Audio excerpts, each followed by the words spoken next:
Imagine being locked up in prison for 5 years, not having any freedom, but learning how to turn all that pain into your purpose and your highest self. In this interview with Sean Michael Crane, he's gonna go over the blueprints on how he was able to turn all of his pain in prison into his purpose. And you're gonna learn how to do the same for yourself in your life. Welcome to the Jandy Show, where we not only focus on physical fitness, but also on personal development to help you become the best version of yourself. What's up, guys? Welcome to the Jandy Show. This is a really special show right now because I'm here with my mentor and a special guest, Mr. Sean Michael Crane. Sean has influenced me so much in my life. I met him at a mastermind, and at this mastermind, I connected with him. He was on a similar mission as I was in terms of impacting lives, and I knew from the moment that I met him that he would change my life in the future. And so that's why I signed up for his Unstoppable coaching program. Could you please tell us a little bit about yourself and what you're doing today to impact lives? Yeah, thanks for having me, Jandy. I love this guy, amazing human being. So like Jandy said, we first connected at another mastermind. We just resonated with one another. We were both on a mission to serve and inspire the world. And so, you know, for me, I come from a background that was somewhat hopeless, somewhat despairing. As a young person, I didn't have the leadership I needed. I didn't have the examples I needed at home. Both my parents battled addiction. I lost both my parents at a young age. My dad to state prison, my mom to the streets and to her addiction. So I knew that pain, like growing up and suffering, that a lot of young people go through. And because of that, I went through a lot of dark times, battling my own addiction, really like losing myself through my adolescence and ultimately going to prison myself, in which I was able to leverage that experience as an opportunity to change my life. Prison changed everything for me. I was facing life in prison at 23 years old for a crime I didn't even commit.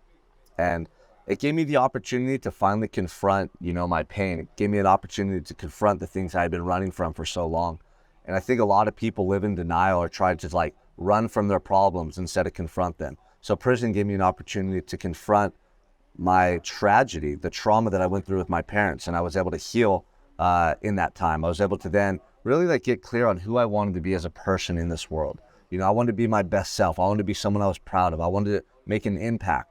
So I used that time in prison to change my life. I educated myself. I developed discipline, habits, and really an ultimate mindset, an unstoppable mindset that allowed me to come home and create a life by design. And that's what we're doing now. We're here in Santa Barbara, California, the Unstoppable Mastermind. This is something I envisioned in prison, being able to impact lives, coach men like Jandy, and serve. So I'm truly grateful, and we're just getting started here.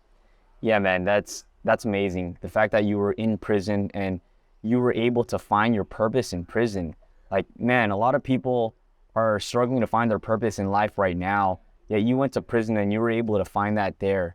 So can you unpack a little bit about how you found your purpose in prison, where you're surrounded by people who are convicted, you're confined in a cell, you can't really think, you have anxiety, you can't see your family? Oh man, that's crazy, man. Yeah, I mean, your purpose is not something like you find, it's something you feel within, and it's your truth. And I think a lot of people are just not being honest with themselves. You have to be honest with yourself about who you want to be. And you have to really look at yourself under a microscope and analyze yourself. And what are the things you're doing that are holding you back from being someone you're proud of? What are the things you're doing that are holding you back from moving forward in your life? A lot of times people are allowing fear and doubt to dictate how they show up in life. So in prison, for me, it just started with a commitment to myself that I would be my best self, that I would stop making excuses, I would stop holding back. And that stemmed from the regret that I felt in prison. I was so ashamed of the way I'd lived. I was so ashamed and regretful for the things I didn't do in my life and how I just wasted so much of my adolescence. And that pain is what started to drive me forward to making better decisions and taking action. So if you're struggling to find purpose in your life, it's probably because you're overthinking it and trying to find your purpose. You have to become that person. You do that through action. The more action you take, the more clarity you develop, and the more that you start to identify what that purpose is in your life. So if you're somebody holding back, just start taking action. What's that first step? What is that thing you're being called to do? Start writing it down. These are the things I want to do. This is the person I want to become. And just identify what is the first couple of steps I can start taking to build momentum and move towards that vision. And over time, your purpose will unveil itself to you. So I think you said something very profound there. You were able to channel in that pain into something positive.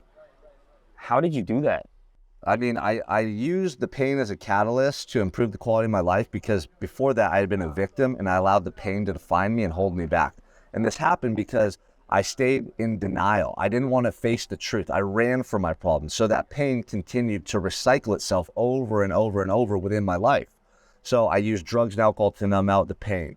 I started going to hang out with different kids at school. I stopped hanging out with my old friends. I stopped going to school. I stopped going home. I was trying to avoid my problems, but they persisted because of that. So when I was in prison, there was no drugs. I was confined in a cell. And for the first time in my life, I started to feel the emotion I'd suppressed. And I felt I had to confront it. I had to feel it. And because of that, I was able to grow through it. And because of that, I was then able to use that trauma and that pain as a catalyst to change. That only happened because I was confronting what I had gone through and not running from it or staying in denial.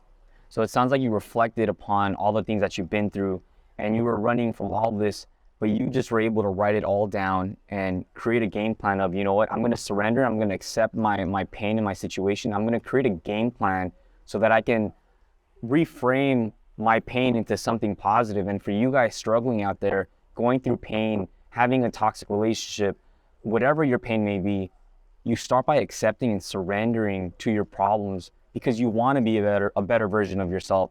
And that's exactly what Sean did when he was in prison. You know, he couldn't escape. So the only thing that he can do is write and reflect the person of who he is and create that vision for the person that he wants to become.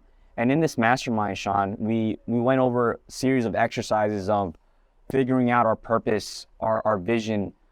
For people who don't have a purpose yet or don't even understand how to create a vision, what's a good start for people to start designing that vision for themselves? You know, the first step is literally sitting down and writing out what your ideal life looks like. A lot of people, when they write goals down or they think of the life they want to create, they think of what's realistic, what's possible, what can I do? You're already limiting yourself there. Imagine if God or the universe or a genie with a magic lamp, right, gave you 3 wishes or 10 wishes, and they said, whatever you write down will come true. Like, I don't care what it is, how much money you want, where you want to live, the type of impact you want in your life, like what you're doing for work, whatever it is, write it down and it'll come true. What is that truth for you? What do you want? And the goal here is not to write out things that are like not meaningful to you. Like, write out your truth and who you want to be. Don't write out things that are trivial. Like, it's not just about, I want $1 trillion. Like, why do you want that money? Why do you want to make an impact? Why do you want that business? Why do you want that life? Think about it on a deeper level and write out your truth. And then look at those things you wrote out and compare it to how much different your life is right now. And ask yourself, why? Why am I settling for less than I'm capable or less than I'm being called to do and achieve? And a lot of times people get scared and deterred to write that stuff down because it's so big, it's so grandiose, and they feel it's impossible. It doesn't mean you have to create that life right now. That's just going to give you a target to aim for. And imagine if you start striving for that life, but you never reach it, but you get really close. Would that life be better than the one you're settling for right now? Absolutely. So you have to be honest with yourself, and you have to learn to circumvent the fear and doubt that's keeping you stuck. Do a brain dump. That's what I call it. Write down as many things right now in the next couple of minutes while we're talking that you want to see materialize within your life. That's your truth. That's your best life. And it's been gifted to you for a reason. It's not by chance that you feel that way. That's what you're being called to do. So what I want you guys to do right now is pause this video, get a pen and a paper, and start writing down exactly what it is that you want. Ask yourself why, and start writing down these questions to tune in to your higher self of what you want. Thank you so much, Sean, for sharing that, because I think that's an important aspect of just creating your vision. You just start, you just take action. And I want to start pivoting towards the unstoppable mindset, because that's exactly what the unstoppable mindset is. You just take action. Can you tell us a little bit about your unstoppable mindset and how people can, tie that into their life? Yeah, so I run a personal development program for men who want to achieve at the highest level. This starts with your mindset. This starts with your self-talk, how you view yourself, your identity, your perception of the world around you, and how you're showing up every day. A lot of people have negative self-talk and internal dialogue. A lot of people have doubt and insecurity, and they let fear dictate their decision-making. They're holding back. And that's because you think you need a perfect plan before you start, or you want certainty before you start. Guess what? You're going to fail. You're going to mess up. Those learning lessons actually move you closer to your goals than you would ever imagine. You need those stumbles in your path to learn new skills, to develop your mindset, and to evolve yourself. So stop thinking that you need a perfect plan before you start. Action creates more clarity. That means the more action you take, the more clarity you get about where you're going and what you want in life. Just like this quote I always think about, action beats anxiety. When you guys take action on exactly whatever it is, without overthinking, without creating the perfect plan, the perfect routine, you're gonna start to see action and you're gonna start to attract what you want in life. And that's exactly how I got started. When I met Sean, I told him, you know, I'm gonna be a part of your program one day. And when I was ready, I called him up and I got on this program. And now we're here in beautiful Santa Barbara in this life-changing retreat where 15 men broken their beliefs by running over 10 miles, running a half marathon that they've never done before. So guys, it's so important to take action. Sean, I'd like to ask you one more question, and I ask all my guests on the Jandy Show. If you were to leave one profound message and you were to leave the planet Earth tomorrow, and maybe that message was a piece of paper that someone found on the ground or on your plaque, what message would you leave behind for this world? I love this. This is what drives me every day. Whether you realize it or not, whether you believe it or not, you will in fact die one day. You're going to get to a point where you're older in life. Maybe you're 50, maybe you're 90, it doesn't matter. And you're going to have this clarity or this self-reflection moment where you see the things you didn't do. You see the life that you want to live that's so much different than the life you settled for. Like, you're going to have regret and you're going to realize that you held back, you made excuses, and now it's coming to an end. In that moment, you're going to pray and wish and plead with God to give you a second chance, and you're not going to get one. You're going to die. This is what drives me every day. In prison, I died and I came back to life and I got a second chance.